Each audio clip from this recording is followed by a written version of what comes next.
اعوذ باللہ من الشیطان الرجیم پناہ مانگتا ہوں میں اللہ کی شیطان مردود سے۔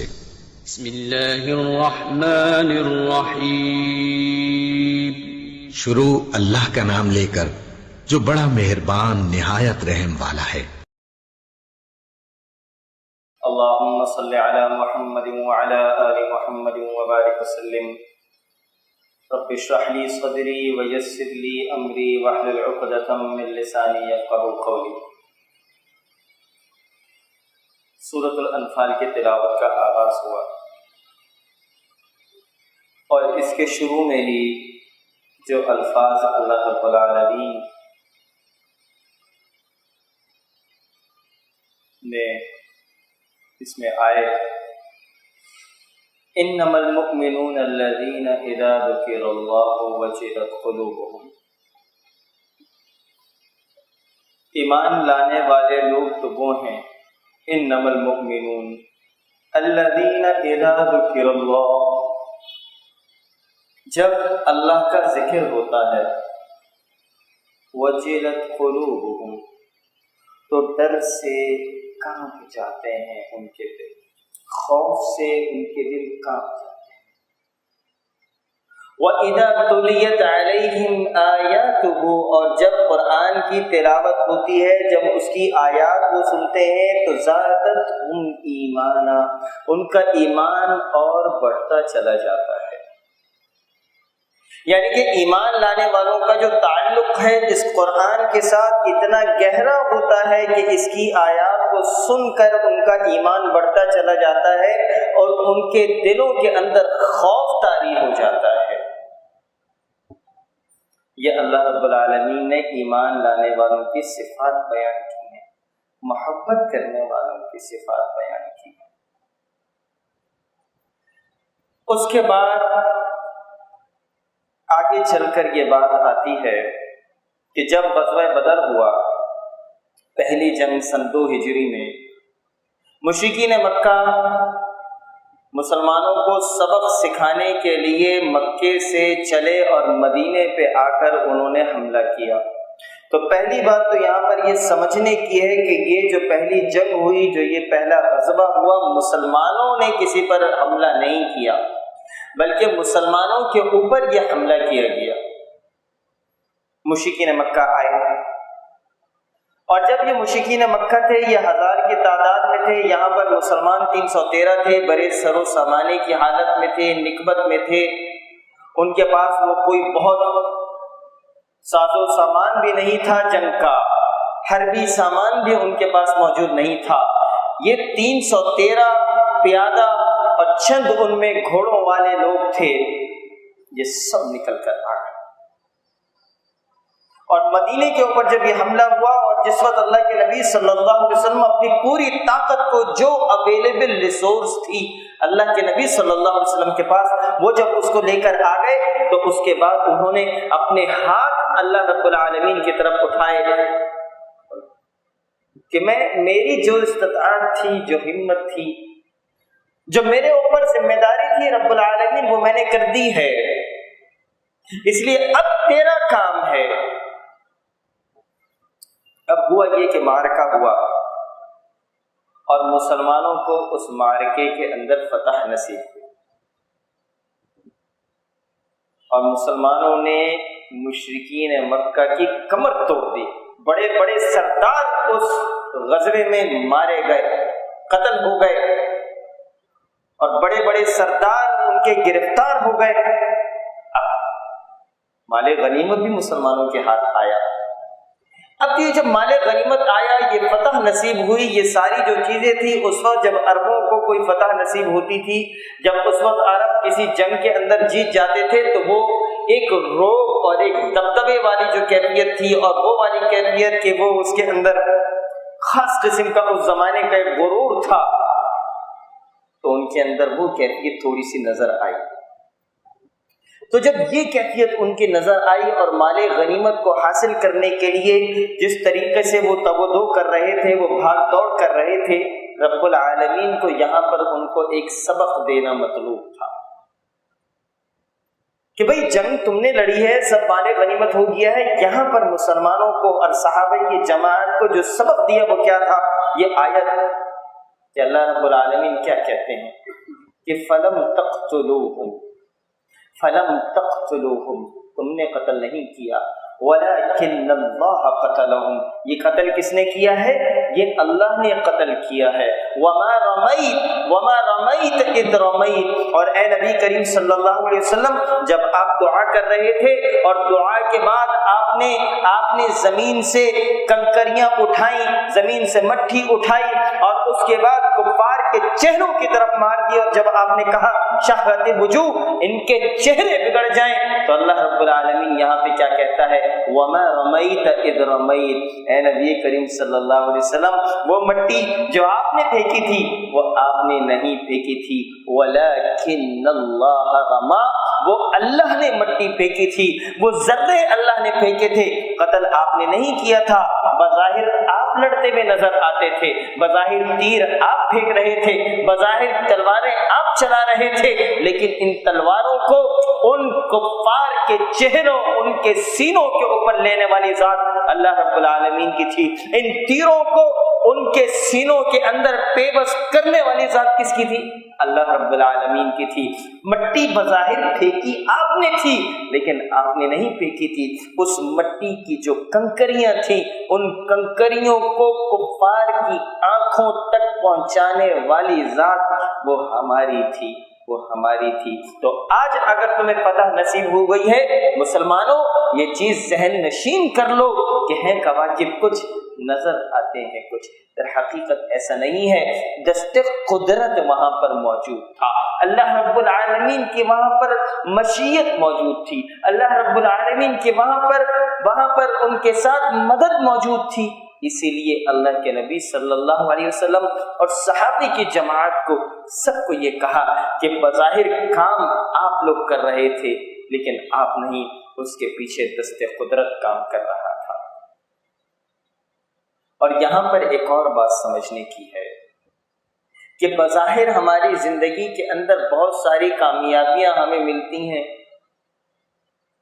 اس میں ہمارا کوئی، یہ اللہ کا فضل ہے، یہ اللہ کا فضل ہے، یہ اس کی توفیق ہے۔ میں بھی پچھلے دنوں اپنے ایک دوست کے ساتھ تھا، بہت غریب ہوا کرتے تھے اور چھوٹے سے مکان میں رہتے تھے۔ اللہ رب العالمین نے آج بڑا فضل کیا۔ میں جب ان کے ساتھ بیٹھا اور میں ان سے اس حوالے سے جب بات کرنے لگا تو اس اللہ کے بندے کی، میرے بہت قریبی دوست ہیں، اس کے دل سے جو بات نکل رہی تھی، کہنے لگا فرقان در حقیقت میری طرح محنت اور میرے جیسے ہزاروں لاکھوں کروڑوں لوگوں نے ہو سکتا ہے کی ہو، یہ تو اصل میں اللہ کا فضل تھا جو میرے اوپر ہو گیا، نہیں تو ایسے ہزاروں لاکھوں کروڑوں لوگ اتنی محنت کرتے ہیں۔ اصل میں دست قدرت ہے وہاں پر موجود، اسی لیے یہ مجھے اور آپ کو یہ تعلیم اور تلقین کی گئی۔ اس کے بعد آگے چل کر یہ بات آئی کہ دیکھو بظاہر یہاں پر چلتی پھرتی لاشیں نظر آتی ہیں، چلتی پھرتی چل پھر رہے ہوں گے، لیکن در حقیقت ان میں زندگی نہیں ہوگی۔ کیوں؟ بظاہر وہ چل بھی رہے ہوں گے، بول بھی رہے ہوں گے، لیکن وہ زندگی ان میں نہیں ہوگی۔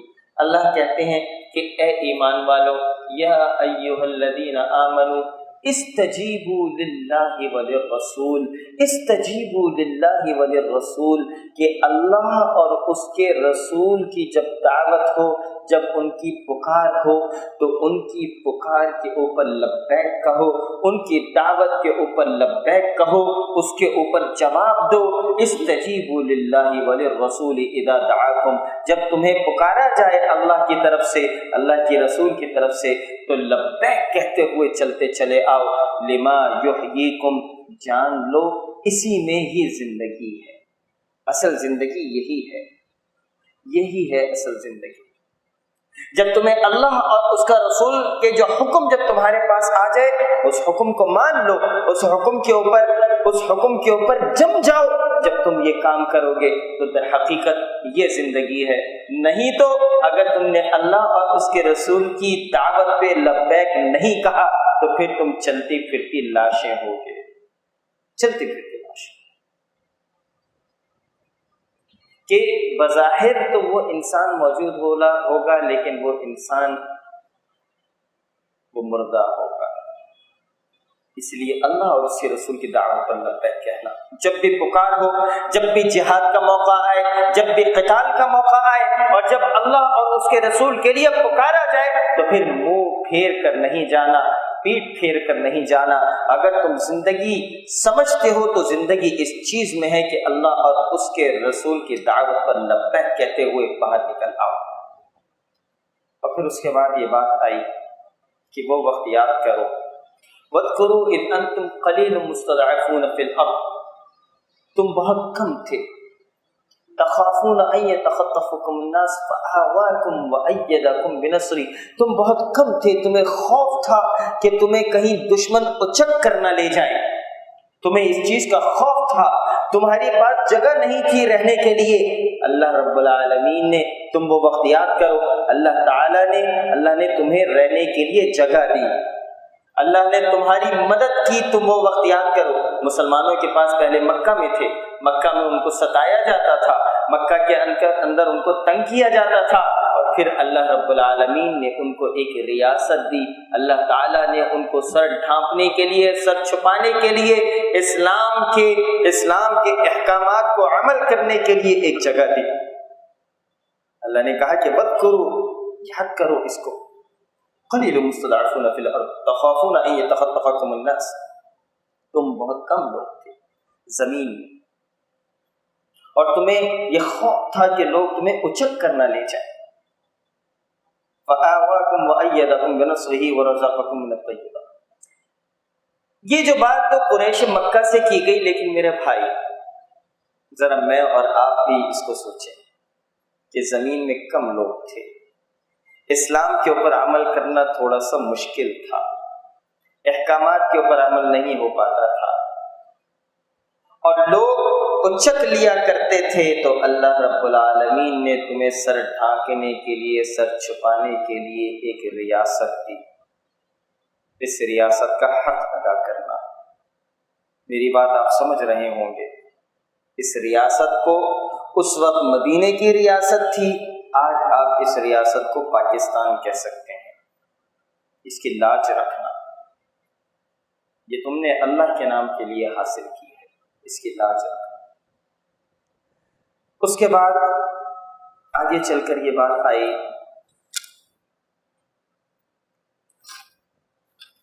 کہ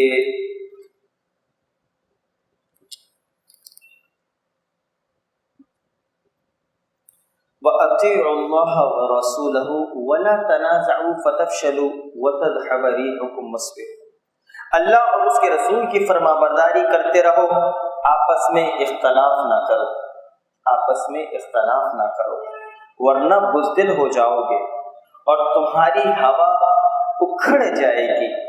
صبر کا سہارا تھام کر رکھو، یہ بات کہی گئی۔ دیکھو، آپس میں اختلاف نہ کرو، محبت کے ساتھ رہو۔ اور آگے چل کر یہ بات آئی کہ تمہارے دلوں کو اللہ تعالیٰ نے وَأَلَّفَ بَيْنَ قُلُوبِكُمْ لَوْ أَنفَقْتَ مَا فِي الْأَرْضِ جَمِيعًا مَا أَلَّفْتَ بَيْنَ قُلُوبِهِمْ، کہ یہ جو دلوں کے درمیان میں محبت ہے، جو الفت تمہارے دلوں کے درمیان میں آئی ہوئی ہے، یہ تمہاری وجہ سے نہیں ہے۔ تم ساری دنیا کی دولت اگر اس محبت کے لیے تم خرچ بھی کر دو گے تو یہ محبت نہیں آ سکتی۔ وَلَكِنَّ اللَّهَ أَلَّفَ بَيْنَهُمْ، یہ اللہ نے تمہارے دلوں کے اندر یہ محبت ڈال دی ہے کہ تم ایک دوسرے سے محبت کرتے ہو۔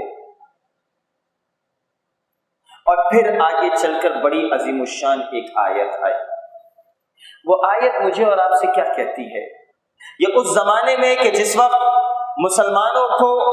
مسلمانوں کو جنگی آلات اور حربی سامان کی ضرورت تھی، اس وقت یہ بات اللہ رب العالمین نے مسلمانوں کو کہی کہ دیکھو جب تم اللہ کا نام لوگے، جب تم اللہ کے رسول کا نام لوگے، جب تم اس کام کو لے کر آگے بڑھو گے تو تمہارے سامنے مسائل بھی آئیں گے، مشکلات بھی ہوں گی، اور غیر قومیں کفار تمہارے اوپر چاہیں گے کہ تمہیں ختم کر دیں۔ تو ایسے موقع پر اللہ تعالیٰ نے کیا کہا؟ وَأَعِدُّوا لَهُم مَّا اسْتَطَعْتُم مِّن قُوَّةٍ، کہ جتنے تم میں استطاعت ہے اپنی قوت کو اپنی استطاعت کے مطابق اس میں بڑھوتری کرو، اس کو بڑھاؤ۔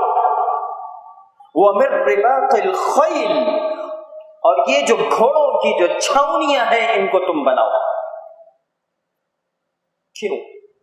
ترہبون بِهِ عَدُوَّ اللَّهِ وَعَدُوَّكُمْ، تاکہ اللہ اور تمہارے دشمنوں کے اوپر تم کیا قائم کر دو؟ رعب اور دبدبہ قائم کرو۔ اس زمانے میں تو گھوڑوں کی چھاؤنیاں ہوا کرتی تھی، اس زمانے میں تو اونٹ ہوا کرتے تھے، تو اسی لیے اللہ نے اس زمانے کے حساب سے جو بات کی، آج کے زمانے میں یہ ٹینک، یہ میزائل، یہ ویپن، اس کے اوپر حسب استطاعت اس کے اوپر تم کمانڈ حاصل کرو تاکہ تم دشمنوں کی آنکھوں کے اندر آنکھیں ڈال سکو۔ یہ کام تھا، لیکن افسوس یہ ہے کہ جب یہ جنگی آلات اور جب یہ حربی سامان اللہ کے لیے نہ ہو تو پھر یہ کسی کام نہیں آتا، پھر اس کو حفاظت کے لیے بھی اس کے لیے کام کرنا پڑ جاتا ہے۔ جو چیز میری اور آپ کی حفاظت کے لیے بنائی گئی تھی، آج اس کی حفاظت کی جا رہی ہے۔ آج پوری امت کے اندر مسلمانوں کا خون جو ارزاں ہے، آج جہاں جہاں دیکھیں مسلمانوں کا خون بہہ رہا ہے، یہ اس کی وجہ ہے کہ جہاد کو آج مسلمانوں نے چھوڑ دیا ہے۔ کون سی ایسی جگہ ہے جہاں پر مسلمان حملہ آور ہیں؟ پوری دنیا میں جس جگہ کے اوپر آپ اٹھا کر دیکھیں گے مسلمان دفاعی پوزیشن کے اندر موجود ہیں، دفاع کے اندر موجود ہیں، اپنا دفاع کر رہے ہیں۔ پوری دنیا میں آج مسلمانوں کا خون بہہ رہا ہے، اس کی وجہ یہ ہے کہ یہ جو جہاد کی جو نعرہ تھا یہ آج دلوں میں موجود نہیں ہے۔ اللہ کی طرف سے تو یہ کہا گیا کہ حسب استطاعت قوت کو مجتمع کرو تاکہ تمہارے دشمن تمہاری طرف میلی آنکھ اٹھا کر نہ دیکھ سکیں۔ اس کے بعد سورۃ التوبہ کی تلاوت شروع ہوئی۔ سورۃ التوبہ کی تلاوت میں دیکھیں غزوہ بدر کو اور غزوہ تبوک کو، یہ تو بہت لمبا اس کا سلسلہ ہے، چند مختصر ہی الفاظ کے اندر ہم کوشش کریں گے کہ اس کو ہم سمجھنے کے لیے وقت لگائیں۔ اللہ رب العالمین نے فتح مکہ ہوئی، اور یہ دنیا کی ایسی فتح تھی کہ جس کے اندر خون نہیں بہایا گیا، یہ ایسی فتح تھی۔ اب جب یہ فتح ہو گئی اور مسلمان، جب یہ مشرکین مسلمان ہونے لگے، پے در پے فوج در فوج لوگ آ رہے ہیں اور مسلمان ہو رہے ہیں، اللہ رب العالمین نے یہاں پر ایک قانون بتا دیا کہ وہ لوگ جو مسلمان ہو رہے ہیں، جو توبہ کر رہے ہیں، ان کی دو کنڈیشنز ایسی ہیں کہ ان دونوں کنڈیشنز کو سمجھ لو۔ وہ دو کنڈیشنز کیا ہیں کہ فَإِن تَابُوا، اگر یہ لوگ توبہ کرتے ہیں ہم ان کو ویلکم کریں گے، اگر یہ توبہ کرتے ہیں، یہ اسلام کے فولڈ میں آنا چاہتے ہیں، یہ مسلمان ہونا چاہتے ہیں، ہم ان کو ویلکم، ان کو خوش آمدید کرو۔ ہاں، توبہ کرنے کے بعد ذرا یہ دیکھو کہ یہ لوگ دو کام کرتے ہیں یا نہیں کرتے۔ اس کا مطلب یہ ہے کہ جو اگلے دو کام میں آپ کو بتا رہا ہوں یہ کنڈیشن ہے مسلمان ہونے کی۔ اللہ نے کہا کہ یہ توبہ کرنے، اگر ان میں یہ دو چیزیں ہوں گی تو اس کا مطلب ہے یہ مسلمان ہو گئے، اور اگر یہ دونوں چیزیں نہیں ہیں تو اس کا مطلب ہے انہوں نے توبہ نہیں کی، یہ ڈھکوسلا تھا۔ وہ کون سی دو کنڈیشنز ہیں؟ فَإِن تَابُوا، توبہ کے بعد جب یہ توبہ کریں تو فَإِن تَابُوا وَأَقَامُوا الصَّلَاةَ، کیا کریں؟ نماز قائم کریں۔ وَآتُوا الزکا، اور جو دوسری چیز ہے وہ یہ ہے کہ وہ زکوٰۃ کے اوپر کاربند ہو جائے، زکوٰۃ کے اوپر کاربند ہو جائے، یہ دو چیزیں کریں۔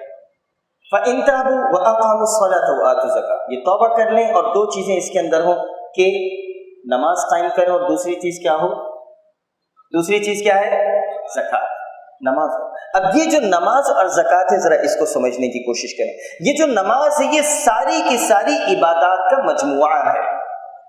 ان ساری عبادات کا مجموعہ اگر نماز ہے تو یہ سمجھیں کہ یہ کیسے ہے۔ یہ جو نماز ہے در حقیقت تھوڑی دیر کا روزہ ہے، تھوڑی دیر کا روزہ ہے، ہم کچھ کھاتے پیتے نہیں ہیں نماز کے اندر، یہ تھوڑی دیر کا روزہ ہے، یہ تھوڑی دیر کا اعتکاف ہے کہ اس کے اندر ہم مسجد کے اندر موجود ہیں، تھوڑی دیر کا اس میں ذکر ہے، اس میں دعا ہے، اس میں درود ہے، آپ قبلہ رو ہیں، تھوڑی دیر کا یہ حج ہے۔ اس نماز کے اندر عبادات کی جتنی بھی صورتحال تھی، جتنی بھی کیفیات تھیں، وہ ساری کی ساری کیفیات اس عبادت کے اندر آ گئی، نماز۔ اور پھر یہاں پہ ایک اور چیز آئی کہ جب تم مسجد کے اندر آ کے نماز پڑھو گے تو پھر تم یہ دیکھو گے کہ تمہارے برابر میں جو آدمی نماز پڑھ رہا ہے اس کے کپڑے پھٹے ہوئے ہیں، وہ غریب ہے، وہ مسکین ہے، وہ فقیر ہے۔ اور کوئی آدمی ہے جو پہلے نماز پڑھنے آتا تھا، اچانک وہ نماز پڑھنے نہیں آ رہا، پتہ چل رہا ہے کہ بھائی کیا ہو گیا، مسئلہ ہے، پتہ چلا وہ مریض ہے، اس کو ہسپتال میں لے جانے کی ضرورت ہے۔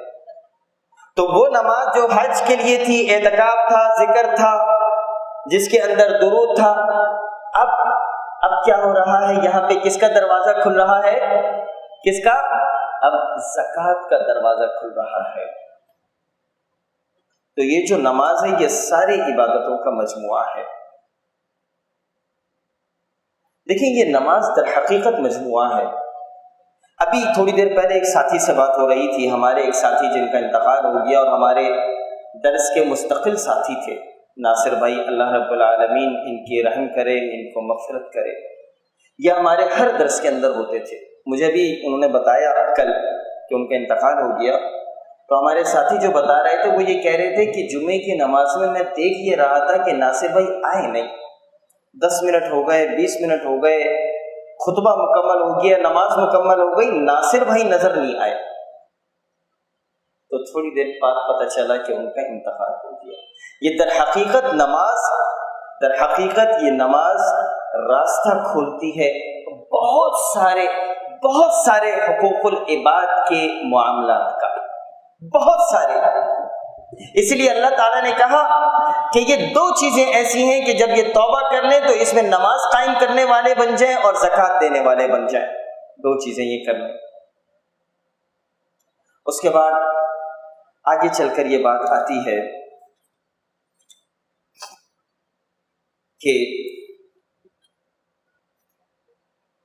قل، اے نبی کریم صلی اللہ علیہ وآلہ وسلم، ان کان آباؤکم و ابناؤکم و اخوانکم و ازواجکم، کہ اگر ان کے باپ، ان کی اولاد، ان کے بھائی، و ازواجکم ان کی بیویاں، و عشیرتکم ان کے رشتہ دار، و اموال اقترفتموها، اور وہ مال جو ان کے پاس موجود ہے، و تجارت تخشون کسادها، اور ان کی تجارت جس کے کم ہونے کا ان کو خوف ہے، وَمَسَاكِنُ تَرْضَوْنَهَا أَحَبَّ إِلَيْكُم مِّنَ اللَّهِ وَرَسُولِهِ وَجِهَادٍ فِي سَبِيلِهِ، اور وہ گھر جن کے اندر یہ لوگ رہتے ہیں، دوبارہ میں آپ سے کہتا ہوں، قل، اے نبی کریم صلی اللہ علیہ وسلم ان کو بتا دیجئے، ان كان آباؤكم وابناؤكم واخوانكم وازواجكم، ان کے باپ، ان کی اولاد، ان کے بھائی، ان کی بیویاں، وعشیرتكم ان کے رشتہ دار، واموال اقترفتموها، اور ان کے وہ مال جو ان کے پاس موجود ہیں، وتجارت تخشون کسادها، اور ان کی وہ جو تجارت جس کے کم ہونے کا ان کو ڈر ہے، ومساکن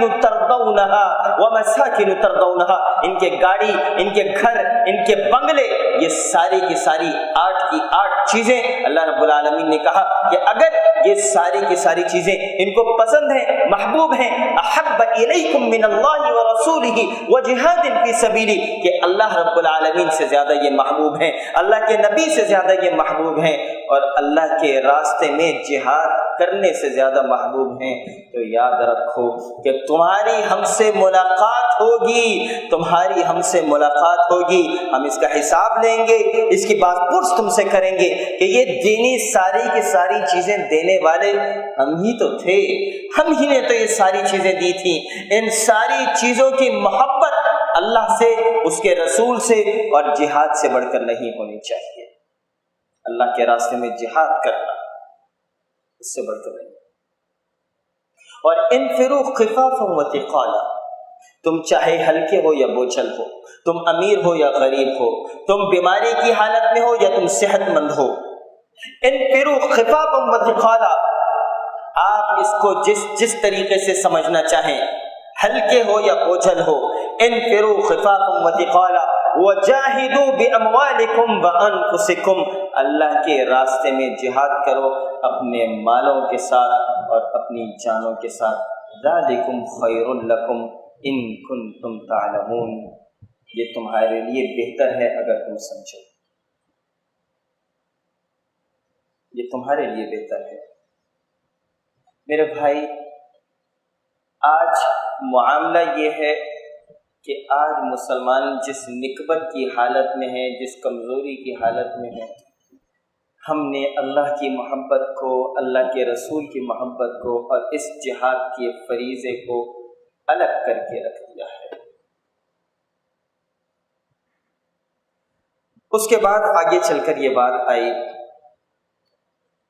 کہ جس وقت حضرت ابوبکر صدیق رضی اللہ تعالیٰ عنہ اور نبی کریم صلی اللہ علیہ وسلم یہ مکے سے مدینے جا رہے تھے اور غار کے اندر موجود تھے. جس وقت یہ غار کے اندر موجود تھے تو اس وقت کیفیت یہ تھی کہ جب یہ موجود تھے اور حضرت ابوبکر صدیق رضی اللہ تعالیٰ عنہ دیکھ رہے تھے کہ یہ کفار قریش ڈھونڈتے ڈھونڈتے اس غار کے دہانے تک، اس غار کے دروازے تک آ گئے ہیں اور حضرت ابوبکر صدیق کو ان کے پاؤں نظر آ رہے تھے. تو ایسے موقع کے اوپر ابوبکر صدیق رضی اللہ تعالیٰ عنہ کو رب العالمین اس چیز کو، اس کیفیت کو جانتے ہیں. اللہ تعالیٰ نے کیا کہا؟ اذ ہما فی الغار اذ یقول لصاحبہ، کہ کیا ہوا اس وقت جب تمہارا ساتھی تم سے یہ کہہ رہا تھا، جب یہ سب ساری چیزیں نظر آ رہی تھی. اللہ رب العالمین کی طرف سے کیا کہا؟ یہ جب تھا ان میں سے اللہ کے نبی صلی اللہ علیہ وسلم نے وہ کیا کہا؟ الفاظ کیا تھے؟ لا تحزن، غم نہ کرو. یہاں جو الفاظ ادا ہوئے ہیں وہ الفاظ ادا ہوئے ہیں غم کے، خوف کے الفاظ ادا نہیں ہوئے، حزن کے الفاظ ادا ہوئے ہیں. غم نہ کرو، ان اللہ معنا، بے شک اللہ ہمارے ساتھ ہے. اور پھر فانزل اللہ سکینتہ، ایسے وقت میں اللہ تعالیٰ نے اپنی سکینت نازل کی. جب یہ اللہ کی سکینت نازل ہوتی ہے تو یہ دلوں کے اندر سکون لے کر آ جاتی ہے. اور پھر آگے چل کر یہ بات آئی کہ انما الصدقات للفقراء والمساکین والعاملین علیہا والمؤلفۃ قلوبهم وفی الرقاب، کہ یہ جو صدقات ہیں یہ فقراء کے لیے، یہ جو صدقہ کا جو ذکر ہے، لفظ تو صدقات کا استعمال ہوا ہے لیکن یہ زکوٰۃ کے لیے ہے. یہ زکوٰۃ کے 8 یہاں پر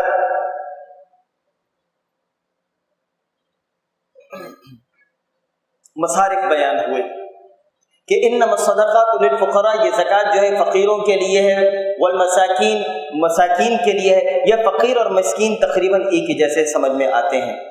انما الصدقات للفقراء والمساکین والعاملین علیہا، اور وہ لوگ جو زکوٰۃ کو جمع کرنے کے اوپر جن کی ذمہ داری ہے، والعاملین علیہا والمؤلفۃ قلوبہم، کہ اور وہ لوگ کہ جن کے دلوں کو تم نے تعلیف قلب جس کی کرنی ہے، والغارمین، اور ان لوگوں کے لیے کہ جو قید میں ہیں، وفی سبیل اللہ وابن السبیل، اور اللہ رب العالمین کے راستے کے اندر، اور ان لوگوں کے لیے کہ جو راستوں کے اندر بھٹکے ہوئے ہیں، کہ صدقے صرف فقیروں کے لیے، مسکینوں کے لیے، ان کے وصول کرنے والوں کے لیے، ان کے لیے کہ جن کے دل پر چائے جاتے ہوں، جن کے دل کو تالیف قلب منظور ہو، اور گردن چھڑانے کے لیے، اور قرض داروں کے لیے، اور اللہ کی راہ میں راہرو مسافروں کے لیے، یہ اللہ رب العالمین کی طرف سے فرض ہے، یہ فرض ہے۔ یہ 8 مدات ہیں جس کے اندر زکوٰۃ اور صدقات، 8 مدات کے اندر۔ تو اسی لیے میرے بھائی، یہ بات یہ سمجھنے کی ہے کہ یہاں پر فقیروں کے لیے، مسکینوں کے لیے، تالیف قلب کے لیے زکوٰۃ دی جا سکتی ہے۔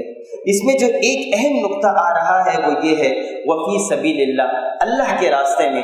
اللہ کے راستے میں کا مطلب یہ ہے کہ یہ زکوٰۃ آپ مدارس کو دے سکتے ہیں، ہر اس جگہ پر آپ یہ زکوٰۃ دے سکتے ہیں کہ وہ محکمے جو دین کے غلبے کے لیے، دین کی اقامت کے لیے جد و جہد کر رہے ہیں، ان تمام محکموں کے لیے آپ یہ زکوٰۃ دے سکتے ہیں۔ وابن السبیل، وابن السبیل، اللہ کے راستے کے اندر، تاکہ یہ دین غالب ہو، تاکہ یہ دین مضبوط ہو۔